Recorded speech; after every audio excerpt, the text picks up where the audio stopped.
Cable TV operators അസോസിയേഷന്റെ 14ാമത് തിരുവനന്തപുരം ജില്ലാ പൊതുസമ്മേളനം പാപ്പനംകോട് നടന്നു. കോഴിക്കോട് നടക്കാനിരിക്കുന്ന സംസ്ഥാന സമ്മേളനത്തിന് മുന്നോടിയായാണ് ജില്ലാ സമ്മേളനം നടത്തുന്നത്. പൊതുസമ്മേളനത്തിൽ COS സംസ്ഥാന ജില്ലാ നേതാക്കൾ പങ്കെടുത്തു.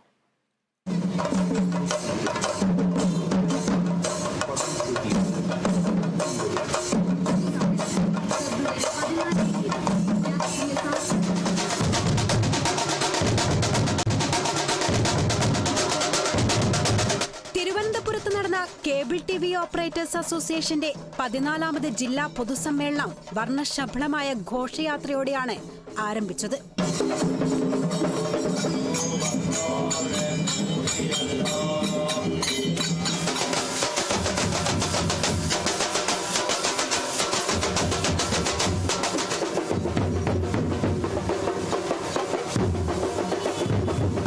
രാഷ്ട്രീയ കലാ സാംസ്കാരിക പ്രമുഖർ പൊതുസമ്മേളനത്തിൽ പങ്കെടുത്തു. മുൻ ഗതാഗത മന്ത്രി ആന്റണി രാജു MLA സമ്മേളനം ഉദ്ഘാടനം ചെയ്തു.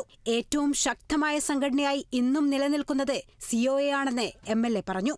കഴിഞ്ഞ നൂറ്റാണ്ട് കാലം മലയാളികളുടെ മാത്രമല്ല ഇന്ത്യയിലെ ലോകമെമ്പാടുമുള്ള ജനതയുടെ ഒരു ജീവിതത്തിന്റെ ഭാഗമായി ബന്ധപ്പെട്ട് കിടക്കുന്ന ഒരു മേഖലയുമായി പ്രവർത്തിക്കുന്നവരാണ് നിങ്ങളെന്നുള്ള നിലയ്ക്ക് തീർച്ചയായിട്ടും ഈ മേഖലയ്ക്ക് വലിയ പ്രാധാന്യവും പ്രസക്തിയുമുണ്ട്. ഇവിടെ ഈ മേഖലയുമായി ബന്ധപ്പെട്ട മറ്റു ചില സംഘടനകളുണ്ട് എങ്കിലും ഏറ്റവും ശക്തമായ ഒരു സംഘടന എന്ന നിലയ്ക്ക് കേബിൾ TV ഓപ്പറേറ്റേഴ്സിന്റെ സംഘടനയായി ഇന്നും നിലനിൽക്കുന്നത് COA തന്നെയാണ് എന്നുള്ള കാര്യത്തിൽ യാതൊരു സംശയമില്ല. 32 ലക്ഷം വീടുകളിൽ സേവനമെത്തിക്കുന്ന വലിയ സംഘടനയാണ് COA എന്നും കേരളത്തിൽ പല സംരംഭവും പൂട്ടിപ്പോകുന്ന സാഹചര്യത്തിലും 5000-ത്തിലധികം ചെറുകിട കേബിൾ TV സംവിധാനങ്ങൾ വിജയകരമായി പ്രവർത്തിക്കുന്നുവെന്നും COA സംസ്ഥാന വൈസ് പ്രസിഡന്റ് പ്രവീൺ മോഹൻ വ്യക്തമാക്കി. ആവറേജ് 8%-ലധികം ഒരു വർഷം പൂട്ടിപ്പോകുന്നു. അങ്ങനെ പൂട്ടിപ്പോകുന്ന സാഹചര്യമുള്ള സംസ്ഥാനത്താണ് നമ്മൾ 5000-ത്തിലേറെ ചെറുകിട യൂണിറ്റുകൾ നടത്തിക്കൊണ്ടിരിക്കുന്നത്.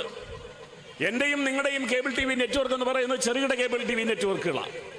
ആ 5000-ത്തോളം വരുന്ന ചെറുകിട കേബിൾ TV നെറ്റ്വർക്കുകളെ കഴിഞ്ഞ 30 വർഷമായി ഒരെണ്ണം പോലും പൊട്ടിപ്പോകാതെ അതിന് ഓരോ ദിവസങ്ങളിലും അതിന്റെ മികച്ച നിലവാരത്തിലേക്ക് എത്തിക്കുന്ന തരത്തിലുള്ള പ്രവർത്തനങ്ങളുമായി മുന്നോട്ട് കൊണ്ടുപോയി എന്നുള്ളിടത്താണ് നമ്മുടെ സംഘടനയുടെ വലിപ്പവും അതിന്റെ സ്വാധീനവും നാം തിരിച്ചറിയേണ്ടത്.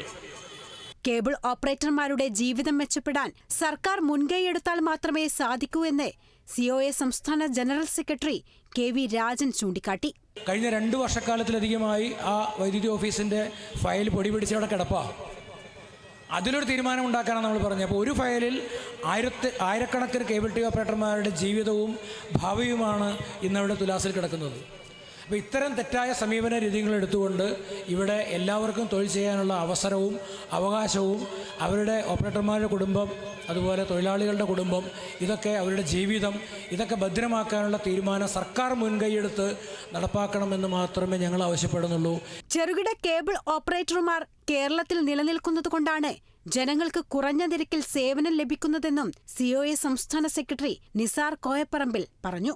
ഞങ്ങൾ സാധാരണക്കാരായ ചെറുകിടക്കാരായ ഈ കേബിൾ ഓപ്പറേറ്റർമാരൊന്നും ഈ കേരളത്തിൽ ഈ ബിസിനസ് രംഗത്ത് നിൽക്കുന്നത് കൊണ്ടാണ് ഇന്റർനെറ്റ് ആണെങ്കിലും അതുപോലെ തന്നെ കേബിൾ TV ആണെങ്കിലും സാധാരണക്കാർക്ക് പ്രാപ്തമാകുന്ന രീതിയിൽ ചെറിയ തുകയ്ക്ക് ഇത് നൽകാൻ കഴിയുന്നത്.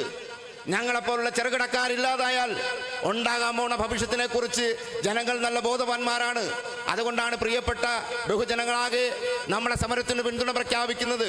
അതുകൊണ്ടാണ് പ്രിയപ്പെട്ട ജനങ്ങളാകെ ഈ കടന്നു വരുന്ന കുത്തകൾക്ക് അവർ വാതിൽ തുറന്നു കൊടുക്കാതിരിക്കുന്നത്. തീർച്ചയായും ഞങ്ങൾ നടത്താൻ പോകുന്ന സമരങ്ങൾ ഞങ്ങൾക്കെതിരായി KSCBയും അതുപോലെ ബന്ധപ്പെട്ട സർക്കാർ ഏജൻസികളും നടത്തിക്കൊണ്ടിരിക്കുന്ന ഈ കുത്സിത നീക്കങ്ങളെ വളരെ കർശനമായി നേരിട്ട് തന്നെ മുന്നോട്ട് പോകും എന്ന കാര്യത്തിൽ ഒരു തർക്കവുമില്ല. വൻകിട കോർപ്പറേറ്റുകളുടെ കടന്നുകയറ്റത്തെ ചെറുത്തുനിൽക്കുക എന്നതാണ് കേബിൾ TV ഓപ്പറേറ്റേഴ്സ് അസോസിയേഷന്റെ സമ്മേളനം കൊണ്ട് ഉദ്ദേശിക്കുന്നത്. COA ജില്ലാ പ്രസിഡന്റ് സന്തോഷ് VA, COA ജില്ലാ സെക്രട്ടറി ഹരികുമാർ NR, ജില്ലാ എക്സിക്യൂട്ടീവ് അംഗം ജയകുമാർ T, സംസ്ഥാന ട്രഷറർ സിബി PS, സംസ്ഥാന എക്സിക്യൂട്ടീവ് അംഗങ്ങളായ ജ്യോതികുമാർ VS, ബിജുകുമാർ KB തുടങ്ങിയവർ ഇന്നത്തെ പൊതുസമ്മേളനത്തിൽ പങ്കെടുത്തു. 2 ദിവസമായി നടത്തുന്ന ജില്ലാ സമ്മേളനം നാളെയാണ് സമാപിക്കുക. KSCBLന്റെ നയത്തിനെതിരെയും പ്രാദേശിക ചാനൽ നിയന്ത്രിക്കാനുള്ള ട്രായ് നിയമം സംബന്ധിച്ചും നാളത്തെ പ്രതിനിധി സമ്മേളനത്തിൽ ചർച്ചയുണ്ടാകും. Kerala vision news, Thiruvananthapuram.